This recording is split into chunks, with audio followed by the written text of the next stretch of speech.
C'est quoi le projet de l'espace Saint-Luc? C'est un projet en cours depuis 2019 qui vise à transformer un îlot de chaleur en îlot de fraîcheur. C'est un projet hyper complexe qui conjugue la science, la santé, le social, la biodiversité et j'en passe. Mais est-ce que les gens connaissent vraiment le projet de l'espace Saint-Luc?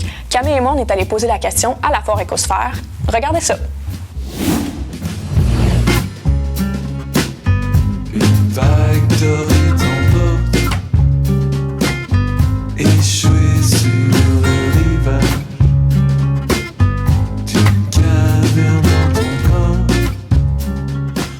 Donc, on est présentement à la Foire Écosphère pour poser des questions avec le Vox Pop. Est-ce que Camille, t'es excitée d'être ici? Faut l'exciter, j'ai hâte de poser des questions. Ben c'est ça, là, il faut qu'on se dépêche parce que Camille, après, elle veut faire un petit tour de train.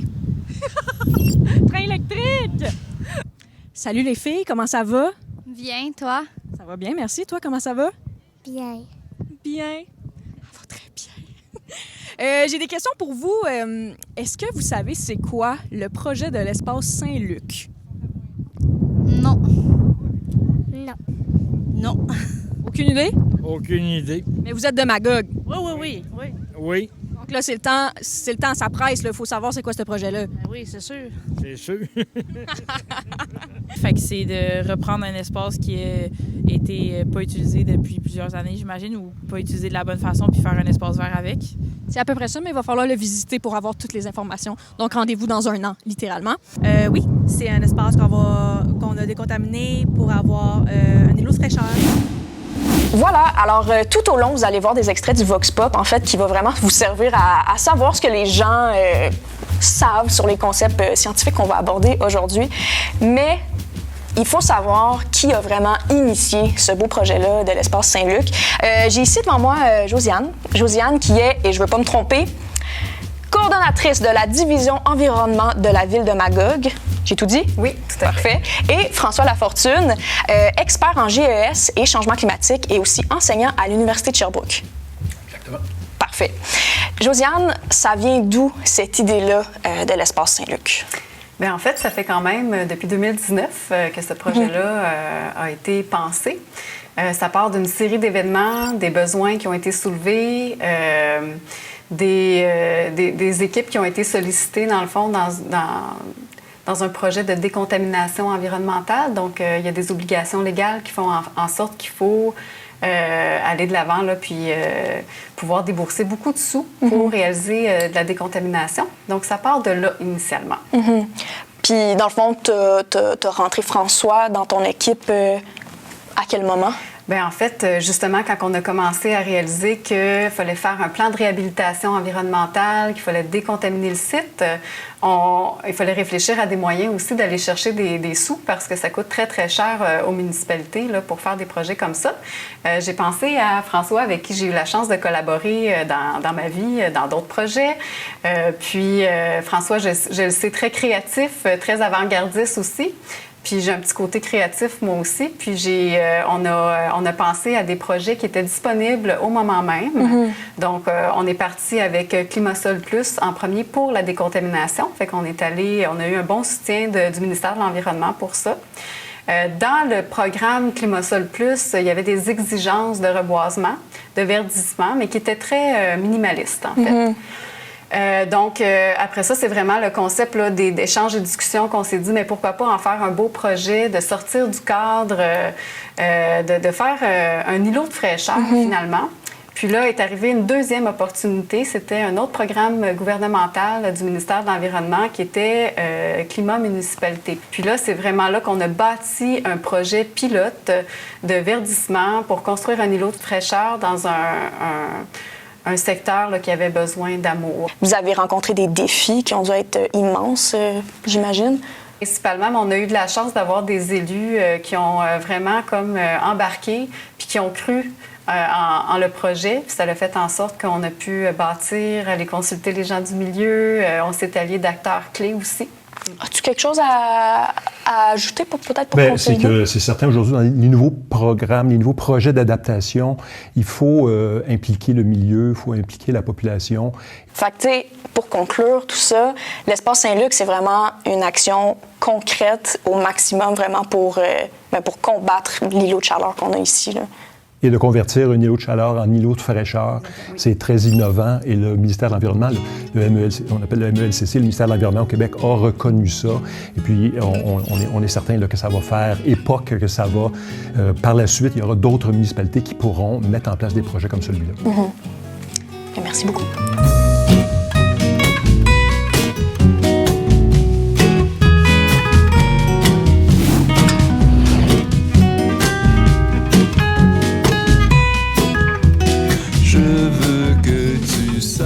Est-ce que tu sais c'est quoi un îlot de chaleur? Oui, quand il n'y a pas beaucoup d'arbres, pas beaucoup d'ombrage, puis ça attire la chaleur. T'as toutes les bonnes réponses, Colin Debine. En fait, c'est un espace qui accumule la chaleur. Donc, souvent dans les villes, on va se retrouver avec des îlots de chaleur, donc des constructions qui vont être en briques, en béton. Donc, ça accumule la chaleur au lieu de la... Et ça va le redistribuer souvent en soirée ou ça va conserver de la chaleur plus longtemps. C'est exactement ça, un îlot de chaleur. Il est scientifique undercover. Mais c'est quoi un îlot de chaleur? C'est pas du tout ce que je pensais que c'était. Moi, je pensais que c'était un endroit paradisiaque où est-ce qu'il fait extrêmement bon vivre parce qu'il fait donc chaud.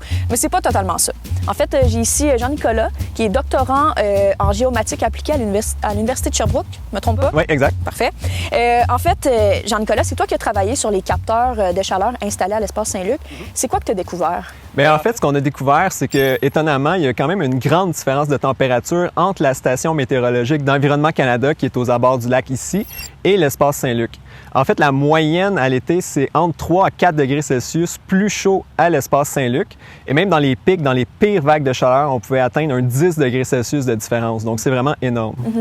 Mais dans le fond, comment est-ce que c'est possible d'expliquer une si grosse différence de température quand on habite à côté d'un lac? Oui, effectivement, parce que la distance est quand même assez restreinte, c'est moins de 2 km. Mais ce qu'il faut savoir, c'est que les îlots de chaleur, c'est vraiment un phénomène qui est local. Et en général, ce qui va expliquer les différences locales, c'est vraiment la présence ou l'absence de végétation. Parce que les végétaux vont agir exactement comme les humains. En fait, quand nous, on a chaud, on transpire. Puis l'eau qui va perler sur notre peau, c'est ça qui permet d'extraire la chaleur. Puis ça refroidit notre corps. Donc, les arbres vont faire exactement la même chose. Ils vont prendre leur réserve d'eau pour extraire la chaleur des environs et ça refroidit le quartier. Donc, comme à l'espace Saint-Luc, on n'a pas de végétaux en ce moment, bien, ça explique pourquoi on a des îlots de chaleur. Merci beaucoup, Jean-Nicolas. En fait, grâce à ton travail, c'est maintenant possible de montrer, de suivre et d'expliquer l'îlot de chaleur qui est présent à l'espace Saint-Luc. Mais ce qui est important de se souvenir, c'est que les îlots de chaleur ont des conséquences sur la santé. Une vague dorée t'emporte, échouée sur le rivage d'une caverne dans ton corps, un déjà vu d'un... Savez-vous c'est quoi un îlot de chaleur? Oui, c'est un espace urbain où il y a beaucoup d'asphalte, là, puis d'édifices, là. La même chose. Comme dit madame. Qu'est-ce que vous savez des îlots de chaleur? Bien, un îlot de chaleur, c'est assez... généralement, on trouve ça dans les milieux urbains, fait que c'est assez ponctuel. Et c'est lié finalement aux matériaux qui sont utilisés au niveau du bâtiment puis de l'urbanisme et ainsi de suite, là. Fait que c'est généralement des matériaux qui captent puis qui absorbent l'énergie puis qui finalement créent une température ressentie plus élevée qu'ailleurs, là. Excellente réponse de la part du camarade.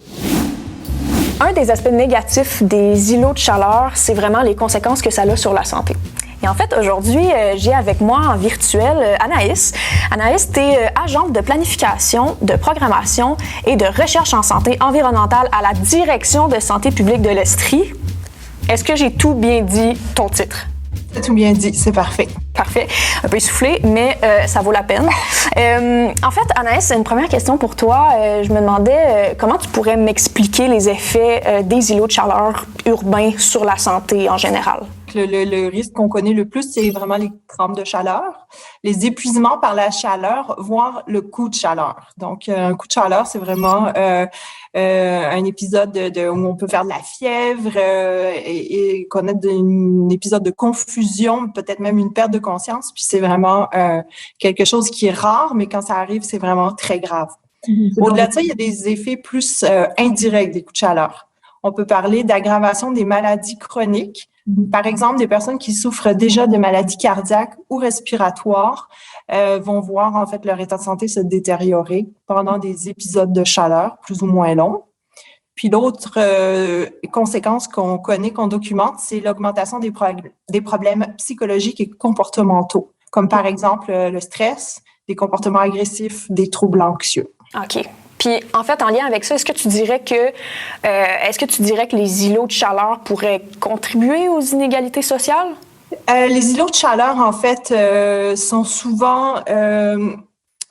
ils contribuent à l'exposition de la population à la chaleur et ils sont souvent situés dans des lieux, dans les villes, effectivement, qui contribuent aux inégalités sociales. Quand on parle en fait d'exposition à la chaleur, en fait, qui est à risque plus de souffrir de problématiques de chaleur? On documente en fait trois aspects. Premièrement, il y a les personnes donc qui sont exposées. L'exposition, c'est relié au fait du lieu où est-ce qu'on se trouve. Donc, justement, on parle des îlots de chaleur qui augmentent l'exposition à la chaleur. On parle, par exemple, des gens qui travaillent dans une entreprise ou dans un milieu de travail qui est chaud ou qui travaillent au soleil. Puis on parle aussi de gens qui vivraient, mettons, dans un logement qui est mal isolé, qui se rafraîchit mal le jour, la nuit. Donc ça, c'est ce qu'on appelle ce qui est relié à l'exposition. Après ça, dans les personnes à risque, il y a ce qu'on regarde comme étant la sensibilité, c'est-à-dire vraiment les caractéristiques intrinsèques de la personne qui font qu'elle est plus fragile. Donc, on parle des bébés, des jeunes enfants, des personnes âgées, des personnes en perte d'autonomie qui vivent seules, des personnes qui souffrent de maladies chroniques ou de problèmes de santé mentale. Puis, on parle de personnes aussi en mauvaise condition physique ou en surpoids. Donc, encore là, on parle de clientèle de personnes plus fragilisées un petit peu. Et ensuite, ce qu'on regarde, en fait, pour savoir si les gens sont vulnérables à la chaleur, c'est aussi leur capacité d'adaptation. Est-ce que la personne a la capacité de se déplacer pour aller dans un endroit frais? Est-ce que la personne elle a un entourage sur qui elle peut compter si elle a besoin d'aide en cas de vague de chaleur importante? Puis, est-ce que la personne a accès à des endroits frais ou climatisés? Quand on regarde ces trois aspects-là, on se rend compte, en fait, que c'est vraiment des personnes qui sont plus défavorisées dans la vie, qui vont avoir plus de possibilités d'être exposées, d'être sensibles à la chaleur, puis d'avoir une moins bonne capacité d'adaptation. Donc, c'est en ça, en fait, qu'on fait le lien entre un petit peu les inégalités sociales et l'exposition, en fait, le risque relié à la chaleur. Et j'aimerais savoir, en fait, en quoi un projet comme l'Espace Saint-Luc pourrait ou va avoir des effets bénéfiques plus larges sur tous les visiteurs? Mais en fait, c'est ça. Le projet l'Espace Saint-Luc, c'est ce qu'on appelle un projet, en fait, de verdissement urbain. Donc, il va inévitablement réduire l'exposition à la chaleur. Donc, ça, on va avoir un bénéfice sur ce que je vous ai nommé plus tôt comme effet à la santé. Ça va également, en fait, tout ce qui est espace vert, plantation d'arbres, ça améliore la qualité de l'air avec des plantes, en fait, qui purifient l'air qu'on respire. Donc ça, c'est un avantage, en fait, au niveau de la santé. C'est bien documenté aussi que les espaces verts, ils sont bénéfiques pour la santé physique. Ils fournissent des opportunités de faire de l'activité physique. Donc ça réduit l'embonpoint, l'obésité, les maladies qui sont associées. Donc à ce niveau-là, c'est vraiment documenté puis très positif. Les espaces verts sont aussi connus pour avoir des bienfaits sur la santé mentale, comme la réduction des symptômes de dépression, la réduction du stress. Ça va affecter positivement le bien-être mental, la bonne humeur, la vitalité. Donc, ça, c'est vraiment documenté. Pour les personnes âgées, la verdure, ça encourage en fait la marche. Ça réduit en fait les problèmes de santé chronique chez ce type de personnes-là. Chez les enfants aussi, on sait que le couvert végétal, il va agir positivement pour augmenter la pratique de l'activité physique à l'extérieur. Donc, ça a des effets positifs sur la santé physique, mais aussi la santé mentale. Ça favorise le calme, l'attention, la concentration, la réduction du stress. Tout ça, ça a des bienfaits, en fait, sur les résultats scolaires des enfants. Donc, c'est vraiment un effet aussi bénéfique. Puis, pour vous en nommer deux autres, les espaces verts aussi, c'est documenté qu'ils vont apporter des bénéfices sociaux. Ça contribue à briser l'isolement, puis ça crée en fait des lieux de rencontre. OK.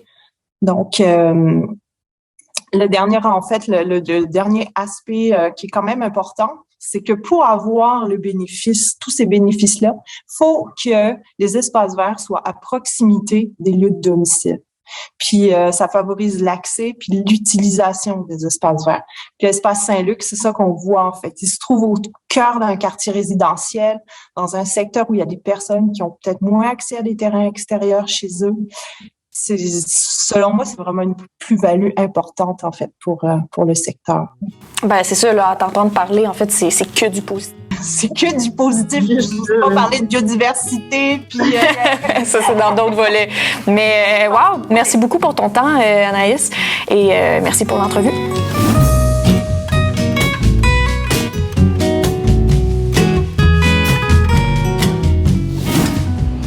Donc, c'est quoi de l'adaptation au changement climatique? Premièrement, il faut savoir que ça vient de la lutte au changement climatique, qui, elle, se découpe en deux choses. Il y a la réduction des GES et il y a l'adaptation au changement climatique.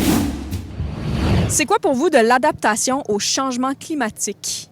C'est changer tes modes de vie et tes habitudes pour faire sûr que tu t'adaptes à cette nouvelle situation au lieu de juste continuer avec tes habitudes puis empirer la situation.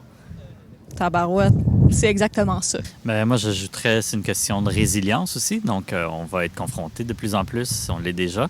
Donc, on le voit, la chaleur qui monte. Donc, ça concerne tous les choix au niveau de notre vie. Donc, l'adaptation au changement climatique, ben, c'est dans notre manière de consommer et puis notre manière aussi d'anticiper l'avenir.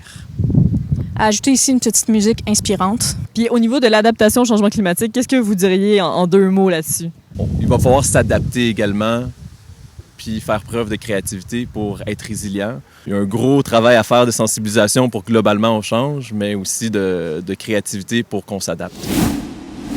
Après l'opinion du public et leur ressenti, en fait, moi, je vais poser la question à un expert en la matière du projet de l'Espace Saint-Luc. Bienvenue, François. Merci d'être avec nous. Bonjour. François, de façon générale, c'est quoi de l'adaptation au changement climatique? Ce sont des ajustements aux impacts des changements climatiques pour réduire notre vulnérabilité, réduire les conséquences sur des municipalités, sur des populations.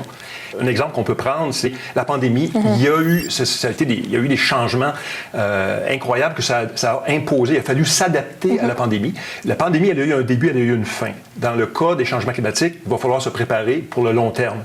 Donc, augmenter notre résilience, réduire la gravité des impacts pour les personnes âgées, les personnes jeunes et tout ça, ça exige toutes sortes d'interventions, ça va durer longtemps. Oui, exact. Bien, dans le fond, c'est quoi la différence entre un GES et l'adaptation au changement climatique, précisément, là?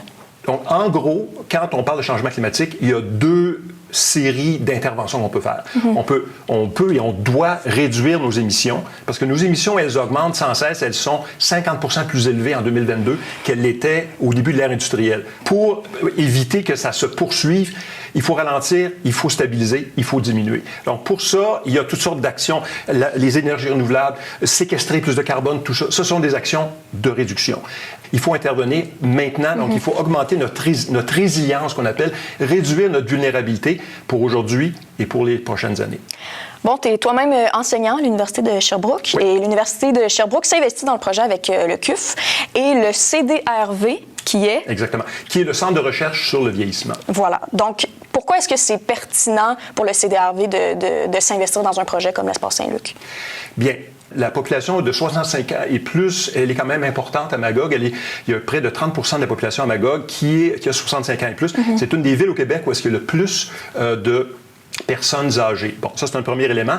Maintenant, on dit toujours les personnes âgées, elles sont plus vulnérables de façon générale, bien que depuis 20 ans, depuis 40 ans, la vulnérabilité des personnes âgées, elle est beaucoup moindre. Une personne de 65 ans aujourd'hui, une personne de 65 ans il y a 20 ans, la personne, elle est comme, quelque part, elle est plus jeune, disons qu'elle est plus en mesure de s'adapter. Mais il faut penser qu'il y a beaucoup d'informations que nous ne connaissons pas. Le CDRV va s'impliquer dans cette perspective-là. C'est ce qui conclut mes questions pour toi, François. Merci beaucoup. Merci beaucoup.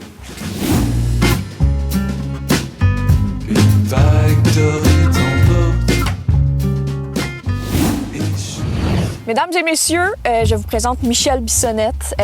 Et là, j'ai besoin de mes notes vraiment pour donner ton titre au complet. Anciennement journaliste et reporter, aujourd'hui président de l'Association québécoise de défense des droits des personnes retraitées et pré-retraitées pour la région Memphrey-Magog, soit l'AQDR Memphrey-Magog. J'ai tout dit? En plein ça. OK. Ouh!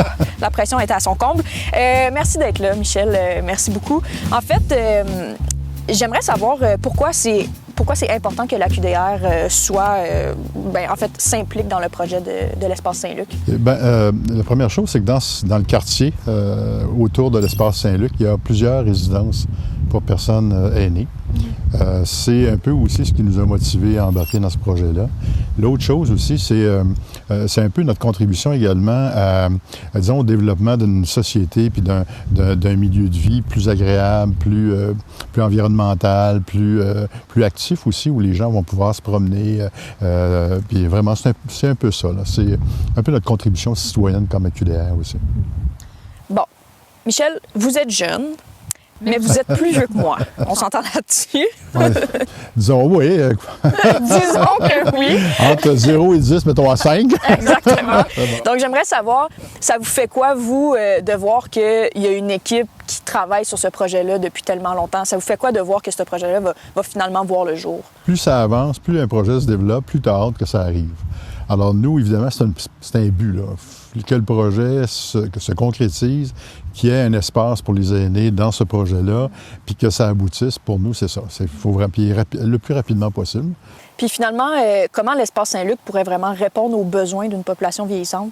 Puis c'est quoi les besoins d'une population vieillissante? Bien, notre objectif, c'est d'essayer de faire en sorte que les gens puissent, notamment les personnes plus vulnérables, puissent être actives. Donc, briser un peu l'isolement. Faire en sorte que les gens puissent aussi côtoyer d'autres citoyens, d'autres personnes, pas nécessairement des aînés, mais aussi d'autres personnes, des jeunes, des familles, etc. Donc, vraiment briser l'isolement. Dans le cadre du projet de l'espace Saint-Luc, ce que nous essayons d'obtenir, puis je pense que c'est en bonne voie, c'est un aménagement, une partie de l'espace qui serait aménagée pour, par exemple, faciliter le déplacement des aînés, pour leur faire un peu d'exercice. Donc, un sentier multigénérationnel, mais pensé aussi en fonction des aînés. Puis, as-tu pensé à comment toi, tu allais pouvoir en profiter personnellement? As-tu besoin d'un skatepark? As-tu besoin d'un mur d'escalade extrême? Une slackline au-dessus d'un canyon mortel, peut-être? J'ai passé l'âge de jouer au baseball, Oui. j'ai passé l'âge de faire du skateboard, mais une petite marche, un espace vélo, des choses comme ça, là, ça pourrait être intéressant. Je comprends.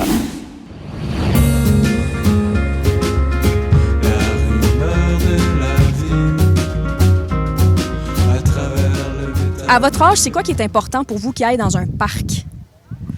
Ben, beaucoup de verdure, beaucoup de place pour que les familles se réunissent, des tables à pique-nique, des jeux pour les enfants. On parle vraiment d'une connexion intergénérationnelle, finalement. C'est ça, oui. À notre âge, qu'est-ce qu'on veut voir dans un espace vert pour rendre ça trippant, puis on va dire multigénérationnel? Qu'est-ce que vous aimeriez voir dans l'espace Saint-Luc, par exemple? Pour moi, il y a quelque chose qui me pop, là, c'est clairement l'aspect éducation, là, puis d'avoir des espaces, bien, des projets inspirants, des espaces comme pour faire la promotion de qu'est-ce qu'on peut faire autrement. Tu sais, on parle, oui, jardin communautaire, mais pourquoi pas aller plus loin, tu sais, justement, avec une serre solaire passive, avec des matériaux en chanvre, en bois, tu sais, de dire, hey, on peut sortir de la boîte, puis, tu sais, avoir du monde, venir faire des visites. Dans votre parc de rêve, là, dans un parc que vous aimeriez avoir ici à Magog, qu'est-ce que vous voulez pour vrai? Là, vous avez parlé des balançoires, mais est-ce qu'il y a autre chose? Des arbres aussi, mais... Une structure pour les enfants, parce que c'est bien. Je savais que quand j'étais petite, j'aimais toujours jouer dans les structures avec les glissades et tout ça, parce que c'est vraiment bien pour les enfants les enfants plus jeunes, d'avoir d'autres moyens de communiquer avec d'autres enfants leur âge. Alors les parcs, c'est toujours bien pour rencontrer d'autres mondes, même pour les personnes plus âgées. Exactement, parce que là, on parle de bien-être intergénérationnel. Pour vrai, ces deux filles-là sont plus cultivées que moi, en général. La nature, genre voir les arbres, puis comme les animaux, son état naturel. Je sais pas. C'est pas, est-ce que t'aimes ça, des balançoires? Oui. Des jeux? Des structures? Oui.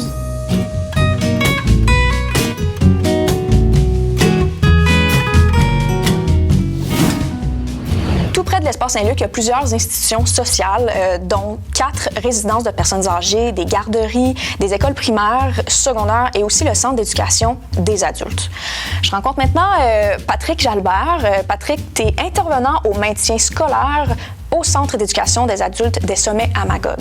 Oui. C'est exactement ça? Exactement. Yes! Quels sont pour toi les avantages d'une classe qui pourrait se passer dehors? En fait, penses-tu que ça pourrait être bénéfique pour tes élèves de vraiment comme avoir une classe au complet dans l'Espace Saint-Luc? Bien, je pense que oui. Un des avantages, c'est d'avoir une classe qui n'est pas traditionnelle. Donc, de vraiment sortir du cadre. De respirer de l'air, de décompresser. On a vécu la pandémie. Donc, dans le fond, tout le monde est un peu stressé par ça. L'anxiété augmente dans le tapis. Fait que d'être dans une classe qui est en plein air, je pense que ça peut être vraiment bénéfique pour les élèves. Donc, au final, l'Espace Saint-Luc pourrait vraiment être un vecteur positif pour les gens qui sont en formation. Bien, je pense que oui. Puis on est à 3 minutes à pied. Fait que c'est vraiment accessible, c'est facile. Vraiment. Le site de l'Espace Saint-Luc est vraiment créé pour qu'on l'utilise de toutes ces façons. Puis comment tu penses que les écoles autour pourraient vraiment s'approprier le site puis vraiment en profiter à 100%? Je pense que l'Espace Saint-Luc doit se faire connaître. Fait que je pense que ça doit partir un peu aussi de l'Espace Saint-Luc puis de dire qu'est-ce qui est possible de faire, pourquoi on est là.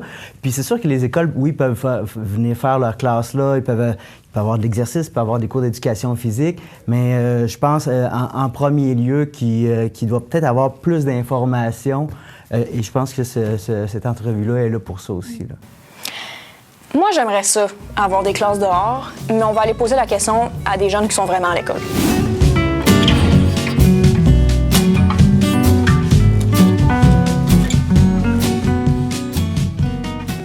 Vous, est-ce que ça vous intéresserait de faire des cours d'école comme à l'extérieur? Ça serait vraiment le fun. Comme c'est sûr que tu te sens moins emprisonné comme dans la classe, là, juste seul avec le prof, c'est comme tu peux avoir ça le plus le fun au lieu d'être juste dans des bancs. Toi, t'aimerais-tu ça, avoir des cours à l'extérieur? J'aimerais bien. Je veux dire, on fait déjà des fois ça à l'école, où on fait des cours de sciences dehors. Alors, j'aime bien parce que c'est vraiment interactif, parce que des fois, notre prof, elle nous demande d'aller chercher des spécimens de feuilles ou sinon de branches. Est-ce que t'aimerais ça, des fois, avoir des cours à l'Espace Saint-Luc, donc dehors, dans un parc? Ah ouais, ce serait vraiment le fun. Ça ferait différent. Ça ferait différence? Est-ce que tu penses que tu serais peut-être déconcentré par des écureuils? Non, je pense pas. C'est cool parce qu'on peut vraiment penser à toutes les façons dont les institutions vont pouvoir s'approprier l'Espace Saint-Luc. D'ailleurs, je rencontre le CEPOP, qui est un organisme communautaire qui fait de l'insertion socio-professionnelle. J'ai avec moi Sarah et Myriam, respectivement la directrice et responsable à l'agriculture urbaine au CEPOP. J'ai tout dit? Oui. C'est déjà encore une fois très important. Tout le monde est important ici aujourd'hui. Bienvenue à vous deux. Merci d'être là. En fait, Sarah, je vais commencer avec toi. C'est quoi tes ambitions avec ce projet-là pour qu'il devienne utile à tous et tout le monde? En fait, nous, le CEPOP, puis également l'Espace Saint-Luc, on est dans un désert alimentaire. Donc, de produire plus de légumes pour notre communauté, puis de faire, dans le fond, plus de marchés, parce qu'en ce moment, on n'en fait qu'un. Donc, ça serait vraiment ça, de produire plus de légumes à faible coût pour notre communauté. Ça serait vraiment notre ambition à court terme, je dirais, sinon de sensibiliser la communauté là, à l'agriculture urbaine, qui est principalement une de nos missions. Là. Donc, en plus de passer du temps dans l'espace, est-ce que tu penses qu'un milieu communautaire comme celui qu'on est en train de créer en ce moment pourrait être un vecteur positif pour les gens en formation sous le volet de l'insertion socio-professionnelle? Oui, vraiment. Dans le fond, nos participants, tout le volet, plus service à la clientèle, de rentrer en contact avec les gens. Aussi le volet, bien, si on fait plus de marché, bien, d'utiliser la caisse, de plus travailler au niveau aussi de l'agriculture urbaine. Bien, je vais être bien franche avec vous deux, là. Moi, de l'agriculture urbaine, j'étais sûre que c'était comme de faire pousser des tomates puis des cocombes entre un lampadaire, une bombe fontaine puis un parking, OK? Mais au Vox Pop, on est allé voir qu'est-ce que les gens en pensent vraiment de l'agriculture urbaine. Toi, est-ce qu'il y a quelque chose que tu aimerais beaucoup avoir dans un parc? Disons des bancs pour lire ou même le jardin communautaire, c'est une bonne idée. Parce que j'aimerais faire ça comme rentrer dans un jardin puis être capable de juste prendre des piments chez toi ou de faire pousser tes propres affaires puis aider la communauté. Dans le fond, je pense que tu viens d'expliquer ce que c'est de l'agriculture urbaine. Ouais. Surtout parce que ça va aider avec moins de pollution si tu peux juste avoir ça d'une communauté au lieu d'avoir plein de déchets ou plein d'affaires qui viennent de loin. Tu peux juste prendre ça proche de ta communauté. Myriam, c'est quoi de l'agriculture urbaine? L'agriculture urbaine, en d'autres mots, c'est la culture, en fait, de produits légumes, que ce soit même animal en ville. Puis c'est pour vraiment augmenter l'accessibilité alimentaire, que ce soit, tu sais, le rural, ça peut être vraiment loin, puis c'est pas disponible, surtout des produits qui sont plus locaux. Écoutez, l'agriculture urbaine, c'est de faire pousser ses légumes sur son balcon, dans son arrière de sa cour, que ça soit comme améliorer justement les espaces qui sont urbains, plus de béton, toutes les ruelles. On peut, monsieur, madame, tout le monde peut faire ça chez soi. On a aussi surtout l'aspect communautaire pour les jardins. De plus en plus, il y a des projets communautaires, des jardins collectifs qui naissent dans nos régions. Puis, ça peut être aussi au niveau commercial. On parle, par exemple, la ferme Loufa à Montréal qui exploite sur les buildings, dans le fond, sur les toits en serre. Fait que ça, c'est une forme d'agriculture urbaine. Puis c'est beaucoup pour réunir la collectivité, augmenter ça, augmenter tout le niveau justement, le rapport autant intergénérationnel, les liens sociaux. Avec la pandémie qu'on a connue, c'est quand même quelque chose qui est en demande de plus en plus, là. Ben c'est ça, tu dirais-tu que ça devient à la mode? Tu sais, ça touche qui, puis ça pourrait toucher qui, l'agriculture urbaine? Finalement, on aimerait que tout le monde en fasse, mais... On aimerait ça. Moi, je crois que c'est pas l'agriculture urbaine, ça vient pas à la mode, c'est surtout une révolution alimentaire. Tout le système alimentaire doit être revisité, surtout avec tous les changements climatiques, qu'est-ce qu'on a vécu dans les dernières années avec la pandémie et tout. Je pense que les gens ont été beaucoup sensibilisés à tout ce qui est le rapport de l'alimentation, de plus de proximité, à encourager les agriculteurs locaux. Moi, je crois que c'est un nouveau mode à devenir, mais que ça soit pérenne pour surtout nos futures générations, puis que ça soit tout au niveau de l'éducation et de la population à ce niveau-là, que n'importe qui peut faire ça, là, cultiver dans sa cour, puis de faire partager les gens autour de soi, là. C'est pas une mode, mais c'est une nouvelle révolution, je crois, une nouvelle conscientisation sociale. Et à l'Espace Saint-Luc, en fait, comment vous avez prévu aménager toute l'agriculture urbaine sur le site? Sur le site, il va y avoir en fait une pensée de faire de la culture en bac, puis il va y avoir un espace alloué au CEPA pour de la production, pour justement nos groupes en réinsertion. Fait qu'il va y avoir 94 bacs qui vont être aménagés autant pour les fleurs pollinisateurs et pour des aliments, des légumes. Fait que dans le fond, il va y avoir 4 autres bacs qui vont être aménagés pour la collectivité. Dans le fond, que les gens ils vont pouvoir s'y approvisionner en légumes. Puis en même temps, il va y avoir des petites affiches promotionnelles pour promouvoir l'agriculture urbaine et les sensibiliser à ça. Donc, ça va être un bel espace aménagé pour la communauté. Mais l'agriculture urbaine, ça prend quand même une sorte d'aménagement assez précise. Puis on parle pas de n'importe quel aménagement. Puis en fait, je pense qu'on a une fixation sur ce qui est beau, mais ce qui est beau n'est pas toujours bon. Échoué sur le rivage d'une caverne dans ton corps. Donc vous savez, des fois, on fait des choix, on pense que c'est hyper judicieux. Finalement, ce l'est pas du tout. Je dis ça parce qu'il y a une petite anecdote avec la ville de Magog. Il y a quelques années, ils ont décidé de planter en bordure de rue des plantes indigènes, vraiment dans le but de conserver puis de préserver une certaine biodiversité. On souligne aussi que la tonte du gazon était limitée justement pour favoriser le travail des abeilles puis que tout se passe bien. En apparence, c'était vraiment une bonne affaire. Il n'y avait pas de problème. Mais nous avons reçu ici la plainte d'un certain monsieur Chose qui dit « C'est lettre, il est où le gazon? Coupez les mauvaises herbes comme tout le monde. On doit le faire. » Monsieur Chose.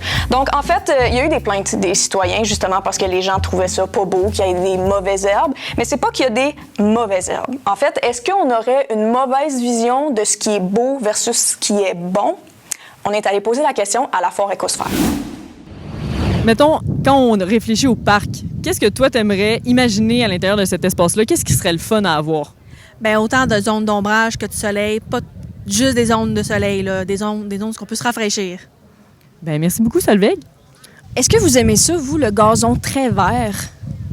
Oui. Parce que c'est beau. Faites pousser du trèfle ou vous faites juste des plates-bandes puis faites-vous un jardin en face de chez vous puis cueillez vos tomates. Vous avez compris? La menace, c'est ça qu'on doit faire. À propos de ce sujet, j'ai parlé avec François Fortin qui a répondu à mes questions. François, toi, tu es architecte, paysagiste et urbaniste chez Rousseau-Lefebvre. Tu travailles aussi sur le projet de l'Espace Saint-Luc. Donc, en fait, c'est ça. On connaît tous l'expression « l'herbe est toujours plus verte chez le voisin ». J'ai l'impression qu'on a comme cette fixation-là sur le beau, vert, uni, parfait. Mais c'est qu'au final, pourquoi est-ce que le gazon, c'est une fausse bonne idée? Puis, je sais pas, par quoi est-ce qu'on pourrait le remplacer? Donc, c'est effectivement une mauvaise bonne idée pour différentes raisons. Donc, dans un contexte justement d'un projet qui s'inscrit dans une résilience là, climatique, on va chercher justement à la notion de biodiversité. Donc, le mot le dit bien, diversité dans les espèces végétales qui composent le gazon. Actuellement, donc, nos gazons sont composés sensiblement là, de monoculture. Donc, l'apport écosystémique, c'est-à-dire l'apport qu'ils peuvent apporter à la faune, en l'occurrence les insectes, est très faible. Donc, on va chercher une diversité de plantes qui vont justement composer notre gazon. On va aussi chercher à voir les floraisons s'exprimer parce que notamment certains pollinisateurs ont besoin de ces floraisons-là pour vivre, pour s'épanouir. Donc, c'est pour ça qu'on va proposer aux gens de limiter les tombes. Donc, peut-être quelques tombes par saison pour justement que laisser le gazon s'exprimer. Donc, on va favoriser vraiment des espèces qui ont une floraison, puis une grande diversité d'espèces. Donc, on n'aura pas nécessairement un paysage floral qui est typique là, des golfs, mais plutôt un paysage qui sera beaucoup plus texturé ou coloré. Ben écoute, merci beaucoup, François. Je pense que je comprends peut-être un petit peu mieux tout ça. Un petit peu. Donc, ce qu'il faut retenir, c'est qu'il va y avoir de l'herbe, des fleurs, des arbustes, mais il faut qu'il y ait des arbres.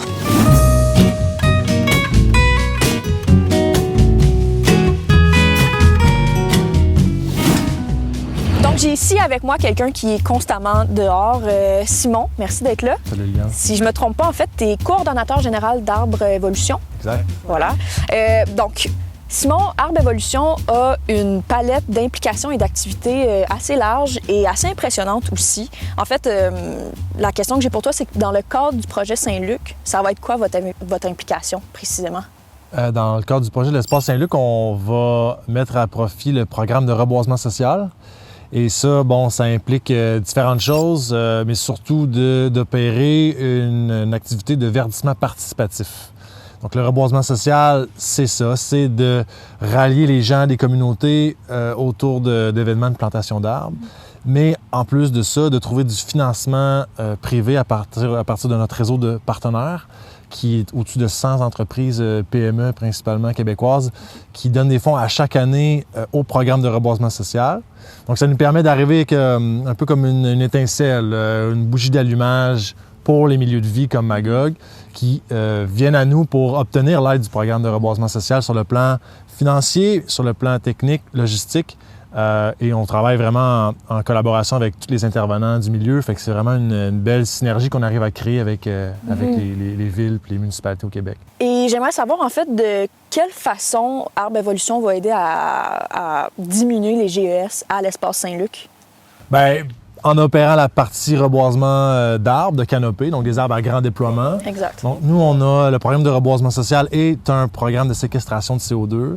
Donc, pour une bonne partie des entreprises qui financent les arbres dans ce programme-là, on va émettre un crédit carbone ou on va vendre une compensation carbone. Mais précisément, vous allez faire quoi à l'Espace Saint-Luc? On va faire le plan de conception, donc le choix des essences, l'espacement des végétaux, les massifs de certaines essences, où on va les positionner.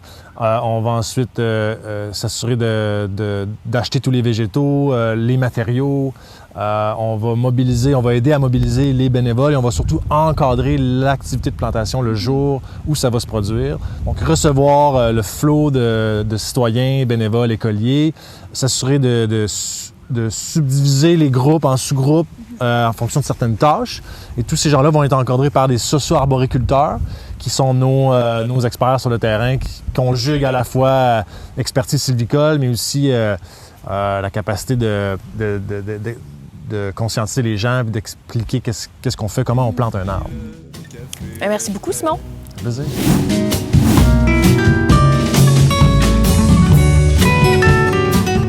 Donc, Donc, j'ai avec moi Lisanne. Lisanne, si je ne me trompe pas, tu es bénévole pour La Forêt qui marche. Bien, bénévole au tout début, mais j'ai tellement apprécié le concept que, sincèrement, je me suis investie. Maintenant, je suis rendue sur le conseil d'administration. Alors, comment est-ce qu'on construit une forêt à partir de rien? Bien, en fait, ça se fait plus ou moins. C'est-à-dire qu'une forêt, c'est un écosystème qui est extrêmement diversifié, c'est complexe, etc. Par contre, ce qu'on peut faire, le beau de la chose là-dedans, c'est qu'on peut prendre des arbres, des plantes, des arbustes indigènes et on peut les replanter dans un milieu et créer à partir de ça un environnement agréable que les citoyens vont pouvoir adopter, puis ça va créer une forêt au fur et à mesure. La règle de base là-dedans, qui est super importante, c'est de prendre des plantes, des arbustes d'ici. Pourquoi? Parce que ces arbustes-là, ils sont habitués à notre écosystème. Ils ne pourraient pas vivre ailleurs. Non, ils ne pourraient pas vivre ailleurs. Tu sais, je veux dire, ce qui est au Québec est habitué au Québec. Voilà. Ce qui est habitué, veut pas, on a des hivers qui sont vraiment difficiles et ces plantes-là ont survécu à ces hivers-là. Donc, ils sont habitués aussi à nos printemps, été, automne, secs, pluvieux, etc. Fait qu'il faut absolument garder notre matière ici pour que ça fonctionne. Puis la forêt qui marche, nous, c'est ce qu'on fait. Donc, on va sur un terrain qui est voué au déboisement. Tout ce qu'il y a sur le terrain va être rasé pour X, Y raison. Le projet domiciliaire, ça etc. ne nous regarde pas. Non, on n'est pas là, nous autres. Voilà. On n'est pas là du tout. Dans le fond, nous autres, la forêt qui marche, on permet aux gens de venir déterrer ces plantes-là indigènes, les arbustes, les arbres, etc. Et les gens les replantent chez eux. Donc, ils recréent, ils sauvent. Dans le fond, c'est une mission de sauvetage, comme je dis tout le temps. C'est gratuit, c'est une belle activité familiale, etc. C'est simple. Le bonheur est souvent dans la simplicité, d'ailleurs. Là. Et je pense que c'est comme ça qu'on recrée des forêts. Facilement, aussi simple, c'est efficace. Ça, c'est littéralement de l'adaptation au changement climatique. Tout à fait. Ouais. Donc, merci beaucoup, Lisanne, pour ta présence. Et justement, on va aller poser la question à la forêt écosphère.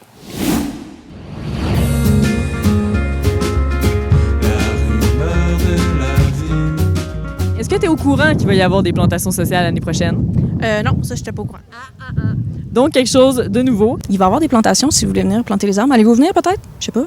Moi, je suis down. Oui, absolument. Ça va nous faire plaisir d'aller planter des arbres. Ben oui, très partant. Toi, tu vas les apporter? Oui, moi, je les apporte. Ben ouais, ça pourrait être le fun.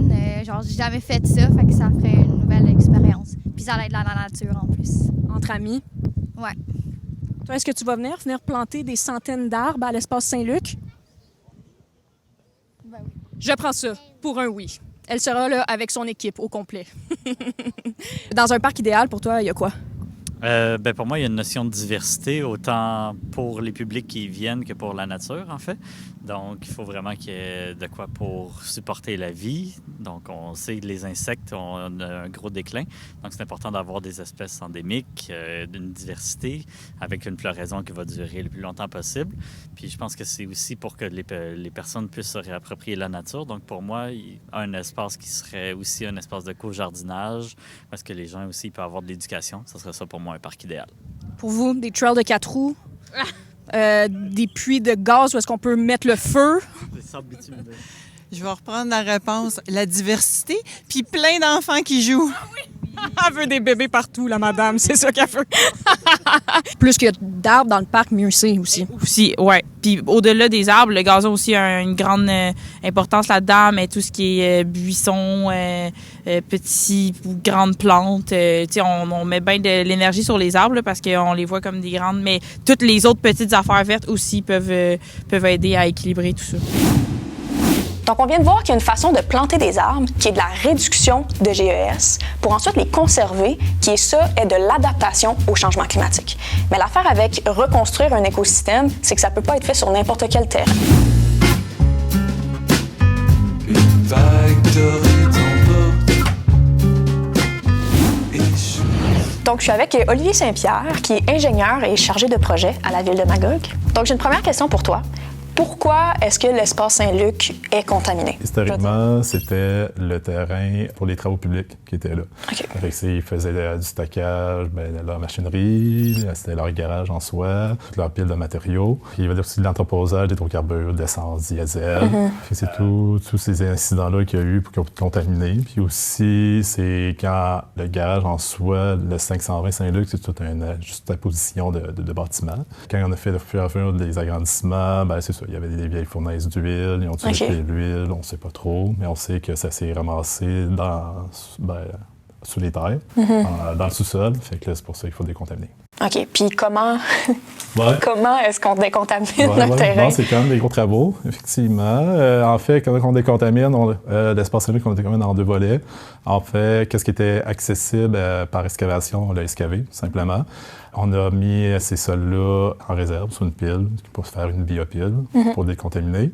Ensuite, les sols qui étaient inaccessibles, qui sont sur le bâtiment, on a fait une série de forages verticaux, horizontaux. On a fait des forages sous le bâtiment pour accéder à la contamination. Puis on a fait un traitement in situ, là, sur place, qui consiste et on enlève la phase libre, c'est c'est l'huile de chauffage qu'il y a en dessous. Là.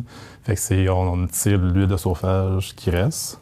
Qu'est-ce qui est mélangé dans les sols, mais là, on l'oxyde avec des produits chimiques, c'est des oxydants, pour décontaminer, pour briser les chaînes de molécules. Après ça, on envoie des bactéries et de l'oxygène pour finir la décontamination.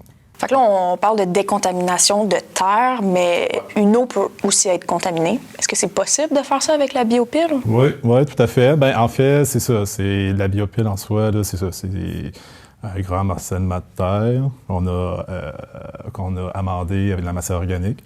Fait qu'en soi, ça fait comme un site d'enfouissement technique, là, où c'est quand tous nos vidanges s'en vont. Là. Ouais. Fait que ça fait une production de lixiviat, c'est de l'eau contaminée, justement. Mais nous, dans notre projet, puis dans les autres projets, c'est qu'est-ce qu'il faut faire, c'est la traiter. On la récupère, on la traite, puis après ça, on la renvoie dans le réseau d'égout, pour qu'elle soit un deuxième traitement en soi.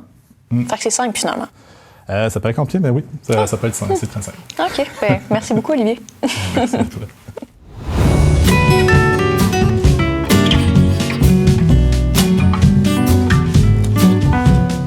Bon, moi, j'en connais des affaires, là. Je viens d'en apprendre sur la décontamination avec des bactéries, mais s'il y a une affaire que je connais pas du tout, c'est les bandes riveraines, OK? J'ai aucune idée ce que c'est. Alors, Simon, d'Arbre Évolution, est-ce que tu peux enfin me dire c'est quoi une bande riveraine? Je vais te rassurer, tu vois, c'est assez simple.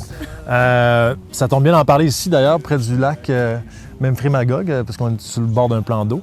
Donc, la bande riveraine au Québec, c'est quoi? La définition légale, c'est l'espace entre la ligne des hautes eaux. Donc, une rivière à son plus haut niveau.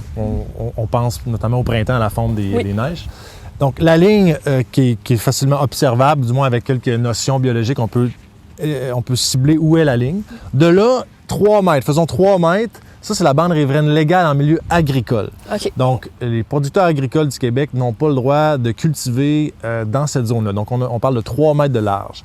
Dans différents milieux comme villégiature, milieu résidentiel, on parle de 10 mètres, voire 15 mètres de zone réglementaire entre la ligne des hautes eaux et le début de la construction de quelque chose.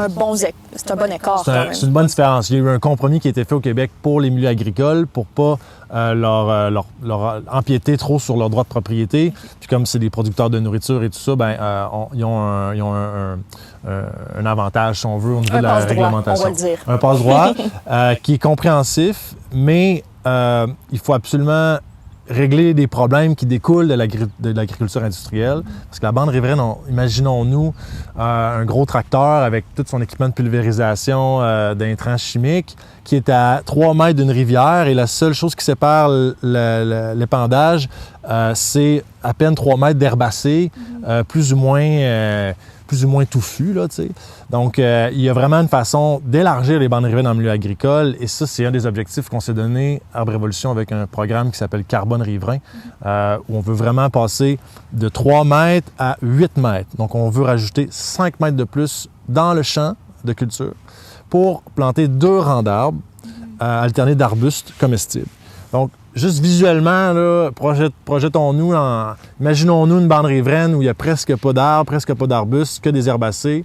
Et élargissons-la, mettons 2 rangées d'arbres, des arbres qui vont très haut avec des arbustes là-dedans, un ensemencement de plantes mellifères aussi, comme le lotier, le trèfle. Okay. Donc, on a un tout autre écosystème. Oui. Imaginons-nous même si on fait sur les 2 bords de la rivière. Donc, on est en train de créer un corridor faunique, là. Oui. On peut même penser à la macrofaune qui peut circuler d'un espace à l'autre.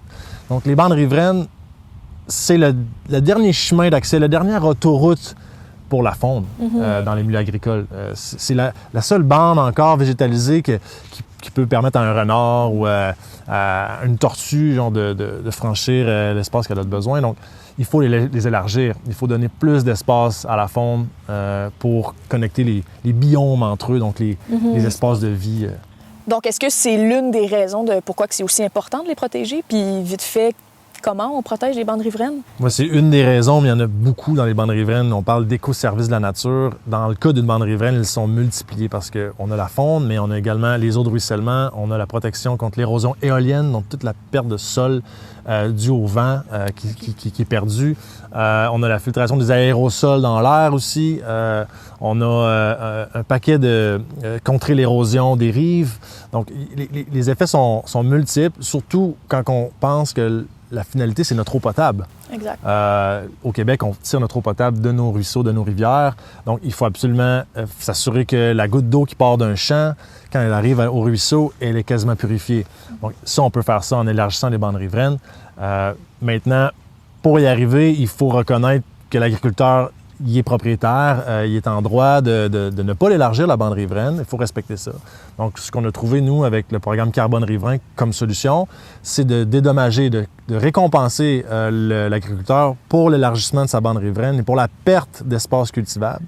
Et à une hauteur relativement considérable, c'est-à-dire 22 000 par hectare, ce qui est la moyenne de la valeur des terres cultivées au Québec. Et ça, on y arrive avec le marché du carbone. Voilà. Arbre Révolution, nous, la solution qu'on a trouvée, c'est de connecter les agriculteurs, l'esprit d'élargir les bandes riveraines, de connecter ça avec le marché du carbone. Donc, les entreprises privées qui veulent compenser leurs émissions de gaz à effet de serre peuvent choisir Carbone Riverain pour que leur contribution aboutisse à élargir des bandes riveraines chez un producteur agricole et améliorer la qualité de l'eau pour tout le monde. Voilà. Mon Dieu, que je suis contente de savoir c'est quoi une bande riveraine. Et merci à Arbre Évolution, mon Dieu, de prendre soin de nos bandes riveraines. C'est un plaisir de faire ça. Merci beaucoup, Simon, pour l'entrevue. Plaisir, Liliane. Et justement, à ce sujet, je rencontre François Fortin qui va nous en glisser un petit mot.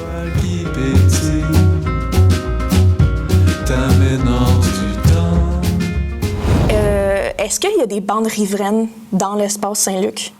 La réponse va être simple, donc c'est non. On ne retrouve pas de bande riveraine sur notre projet. Donc, selon la loi de la qualité de l'environnement, la loi provinciale, c'est principalement des composantes là, comme un lac, une rivière, un ruisseau où on va retrouver cette notion de bande riveraine. Dans notre cas, en fait, on retrouve plus des infrastructures là, de drainage, donc des fossés, celui qu'on retrouve le long de la voie ferrée ou un jardin de pluie. Donc, ces deux types d'infrastructures là ne nécessitent pas finalement de bande riveraine. Merci encore, François. En fait, c'est possible que je te repose une question plus tard. Fait que reste proche.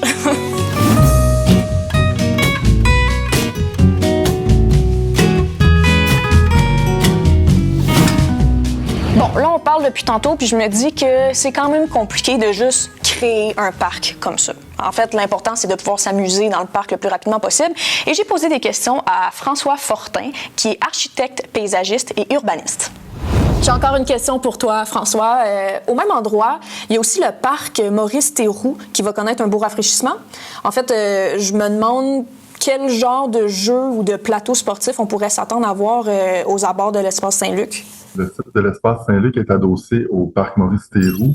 Donc, on va chercher à travailler en complémentarité. Donc, comme Maurice-Théroux va offrir là, des équipements de jeu, des plateaux sportifs, donc une programmation un peu plus formelle, on va plutôt travailler en complémentarité, c'est-à-dire donc des activités libres. Notamment, on a aménagé une butte de glisse pour les activités hivernales. On propose quelques modules d'hébertisme d'entraînement pour adultes, mais ce sera principalement donc des activités de marche ou de contemplation qu'on va retrouver donc sur le site. Donc, je suis avec Janie. Salut, Janie. Bonjour. Si je me trompe pas, tu es conseillère en environnement à la division environnement de la ville de Magog et tu es aussi co-coordonnatrice du projet de l'espace Saint-Luc. Est-ce que j'ai tout dit? Oui, exactement. Donc, tu es vraiment un pilier quand même là, dans ce projet-là. On peut dire un pilier, mais je dirais un des piliers. Prends-le. Prends-le. En fait, j'ai entendu dire que la division culturelle de la ville allait mettre son grain de sel dans l'espace Saint-Luc. En fait, j'ai envie de te poser la question, comment est-ce que l'espace va intégrer cette dimension culturelle-là? Oui, exactement. Nos collègues de la division culture de la ville vont participer à l'aménagement comme tel. Concrètement, il va y avoir deux choses sur le site du point de vue culturel. Donc, premièrement, il va y avoir l'installation d'un grand jeu de mémoire, un jeu de mémoire géant qui va être installé en 2024. Et ce jeu de mémoire-là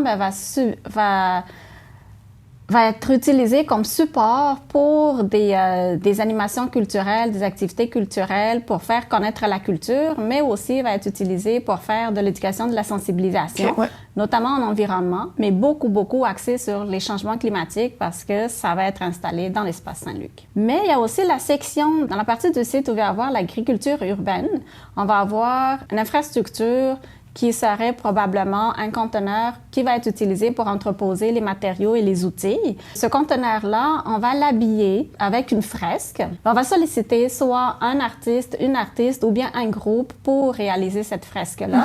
Donc, il va mettre aussi une touche culturelle à l'aménagement.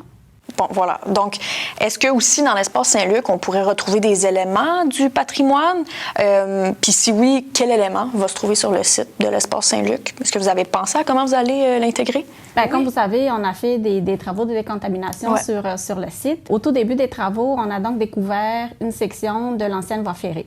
Il y a une voie ferrée qui est en opération, qui longe un côté du site actuellement, mais la section qu'on a trouvée est vraiment sur le site. Donc, on a fait des recherches par rapport à ça et on a découvert que ça aurait été inauguré dans les années 1877. Quand même, hein? Donc, oui, c'est quelque chose d'assez vieux qui mérite justement d'être mis en valeur. La forme que ça va prendre est à déterminer encore, mais l'objectif, c'est vraiment de la garder, cette section de voie ferrée-là, de l'intégrer dans l'aménagement, de la mettre en valeur et de la faire connaître pour toutes les personnes qui vont visiter le site, qui vont utiliser le site une fois l'aménagement qui va être fait. Bien, je dois dire que j'ai très hâte de voir ça. Et merci beaucoup pour ton temps d'entrevue. Merci, ça va être un vrai plaisir de faire découvrir ça à tout le monde. Donc, on est sur le point de terminer le tour d'horizon de l'espace Saint-Luc et c'était vraiment important qu'on finisse avec toi, Josiane. Merci encore de t'être prêtée à l'entrevue. Si tu avais un conseil ou une chose inspirante à dire aux dirigeants de municipalités qui sont réticents à commencer un projet d'envergure comme ça, qu'est-ce que tu leur dirais? Je leur dirais d'oser, de ne pas avoir peur d'être créatif. Il faut savoir bien s'entourer, travailler en équipe multidisciplinaire. Je pense que de se dire en partant que tout est possible. Puis au niveau des municipalités, on est des gouvernements de proximité, alors on a tellement un grand pouvoir de changement. Je pense que c'est vraiment important de sortir du cadre et d'essayer des nouveautés.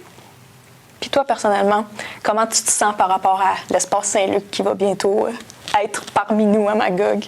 Bien, assez fière, je te dirais. Vraiment excitée aussi. J'espère que ça va faire une belle différence, que les gens du secteur vont pouvoir être fiers eux aussi de ce qu'on a accompli ensemble, parce que c'est vraiment un projet de société. On l'a travaillé en équipe, mais on a aussi pris la peine de consulter les gens du milieu. On a écouté leurs idées, on a écouté les recommandations.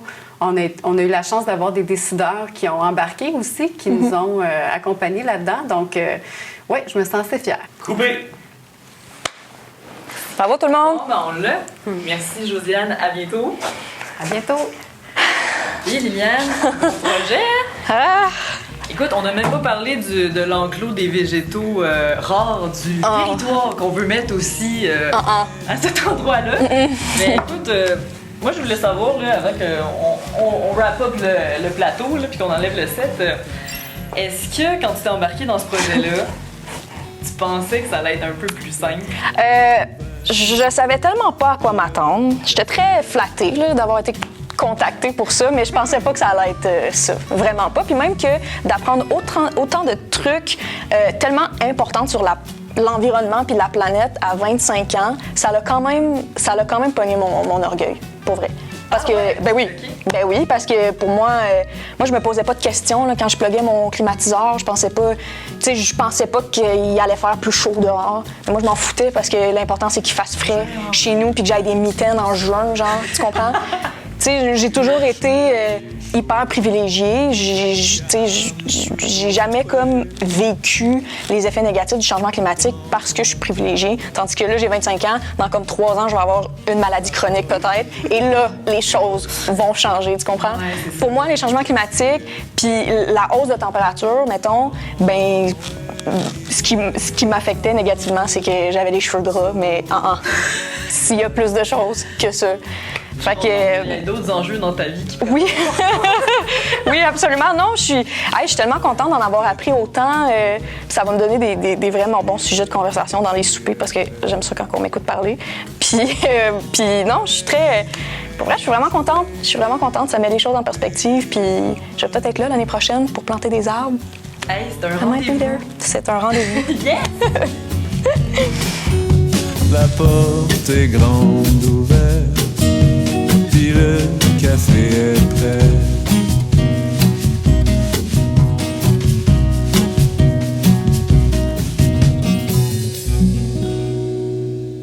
Yeah, l'espace Saint-Luc, on a hâte de le voir.